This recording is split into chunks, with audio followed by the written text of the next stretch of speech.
अस्सलाम वालेकुम स्टूडेंट्स, कैसे हैं आप? उम्मीद है आप सब खैरियत से होंगे। चैप्टर नंबर 4 के लेक्चर नंबर 6 में आपको welcome.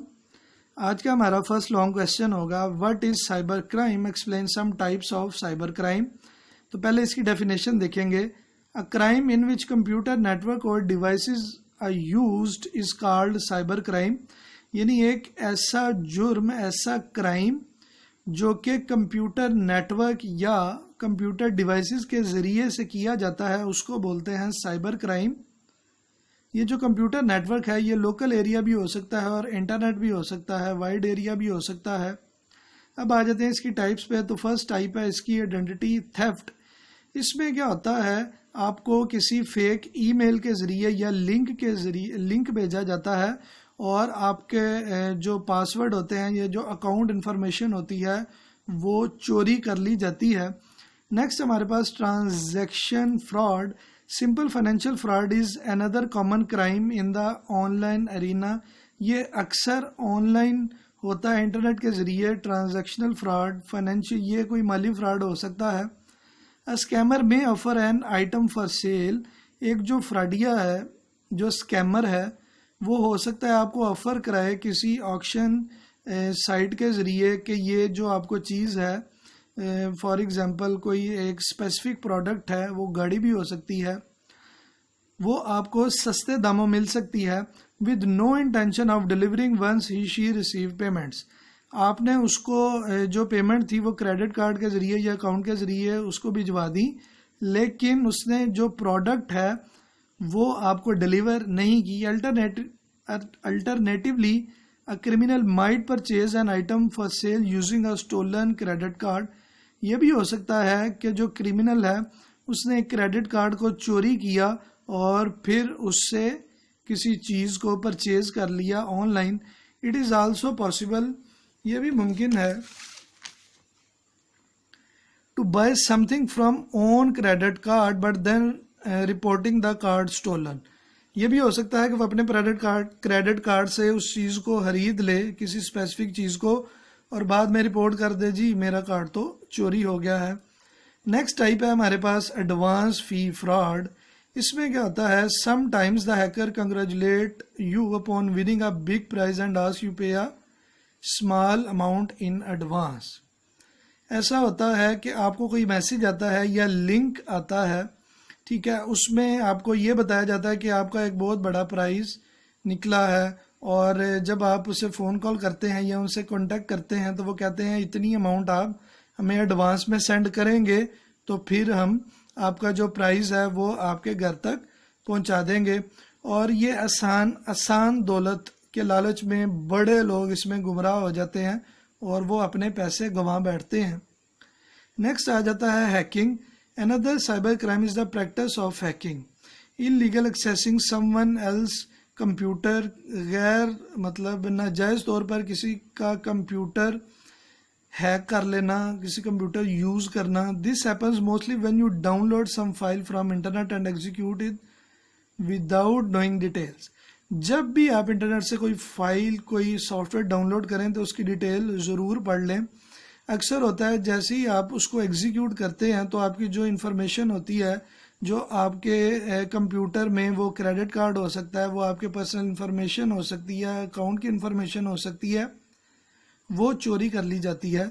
A software installed in your computer connect someone else to your computer without your permission. वही बात आ गई, वो जब सॉफ्टवेयर या उस लिंक पे आपने क्लिक किया तो आपका कंप्यूटर किसी दूसरे के कंप्यूटर के साथ कनेक्ट हो गया और उसका जो मकसद था वो आपकी पर्सनल इंफॉर्मेशन को इकट्ठा करना था। This type of software is called spyware. इस किस्म के सॉफ्टवेयर को स्पाईवेयर बोलते हैं। उसके बाद आ जाता है पायरेसी।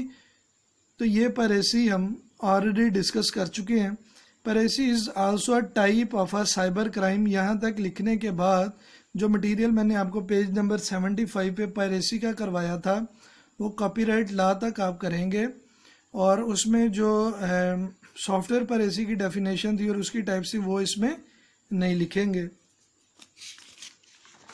नेक्स्ट हमारे पास लॉन्ग क्वेश्चन आ जाता है, describe the characteristics of phishing attack.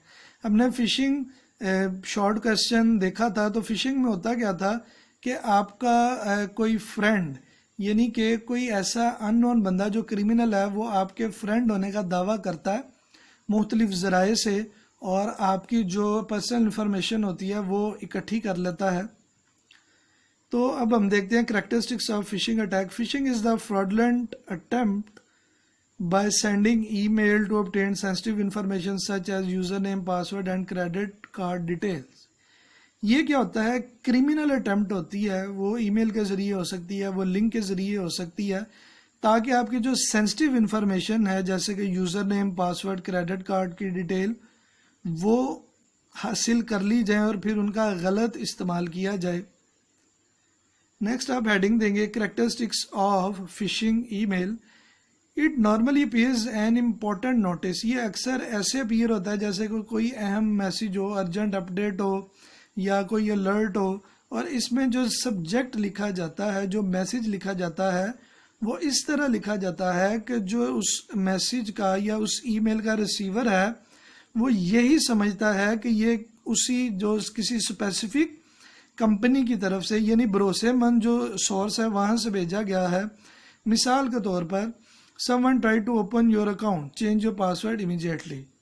ऐसी भी ईमेल आ जाती है या अलर्ट आ जाती है कि आपका अकाउंट किसी और जगह पे, किसी और लोकेशन पे खोला गया है, इसलिए आप अपना पासवर्ड चेंज करें। जैसे ही आप उस पर क्लिक करते हैं और अपना पासवर्ड नया लिखते हैं तो आपका नया पासवर्ड उस क्रिमिनल के पास पहुंच जाता है। ऑफिशियल डाटा ब्रीचेस नोटिफिकेशन ये भी आ जाता है। Packet delivery at your home address, आपके घर पे ये मतलूबा जो डिलीवरी थी, जो प्रोडक्ट की डिलीवरी या पैकेट की डिलीवरी पहुंचने का मैसेज, उसके बाद पासवर्ड जल्दी उस पासवर्ड आपका एक तो ये आ गया IT reminder your password expires in less than 24 hour, कि आपका जो पासवर्ड है वो 24 घंटों के बाद एक्सपायर हो जाएगा, तो इसको चेंज कर लें।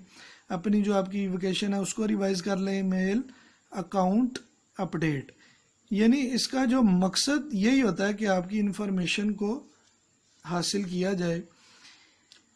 It sometimes contain message that sound attractive rather than threatening, promising the recipient a prize or a reward. आपको इस किस्म की ईमेल मौसूल होगी जिससे आप डरने की बजाय वो आपको अट्रैक्टिव लगता है, जैसे कि आप कोई नाम जीते हैं, जीतो पाकिस्तान की तरफ से भी हो सकता है। It normally uses forge sender address, अक्सर इसमें जो फेक या नकली एड्रेस होता है सेंडर का वो यूज़ किया जाता है। मिसाल के तौर पर admin@facebook है, info@gmail है, या अगर आपके स्कूल का अकाउंट से मतलब उससे मिलता जुलता कुछ ऐसा फेक एड्रेस होगा जिससे आपको लगेगा कि ये principal@alliedschooledu.pk है, तो मैंने अपना फॉर्म फिल करना है। तो बेटा आपने जब भी इंटरनेट पे फॉर्म फिल करना है, यूज़र नेम या पासवर्ड देना है, तो आपने उसकी वेबसाइट का एड्रेस यानी यूनिफॉर्म रिसोर्स लोकेटर को गौर से देख लेना है।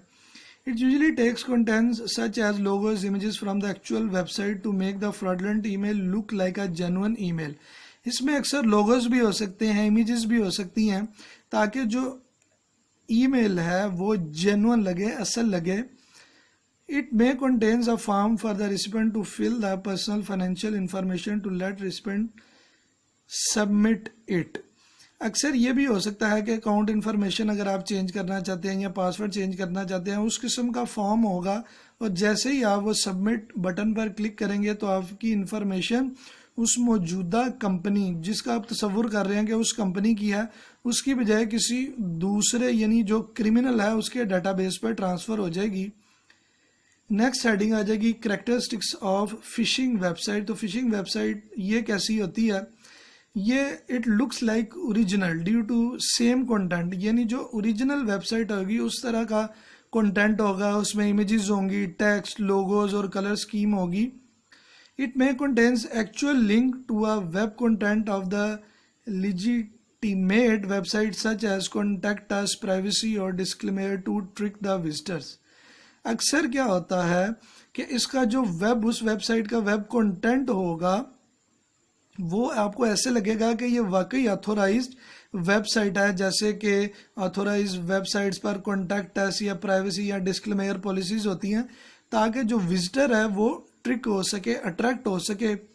It may use similar name as that of actual website.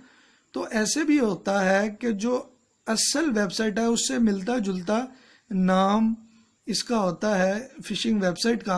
It may use forms to collect visitor information where these forms are similar to those in the legitimate website. जैसे कि authorised websites के forms होते हैं collection को इकट्ठा करने के लिए, तो ये जो फिशिंग वेबसाइट है इसका भी फॉर्म उससे मिलता जुलता होगा ताकि विजिटर की इंफॉर्मेशन को कलेक्ट किया जा सके। नेक्स्ट हमारे पास लास्ट शॉर्ट क्वेश्चन बचता है, define DoS denial of service. तो इसका मटेरियल भी मार्क करवा देता हूँ, एक्सप्लेन भी कर देता हूँ। In computing a denial of service attack, DoS attack is a cyber attack. ये साइबर अटैक होता है टू मेक अ मशीन और अ नेटवर्क रिसोर्स अनअवेलेबल, ताकि जो मतलूबा वेबसाइट जिस पे आप कोई चीज़ सर्व कर रहे हैं या डाटा अपलोड कर रहे हैं वो आप ना कर सके। ये अमूमन बड़ी कंपनीज या गवर्नमेंट एजेंसीज के ऊपर होता है डिनाइल ऑफ सर्विस अटैक।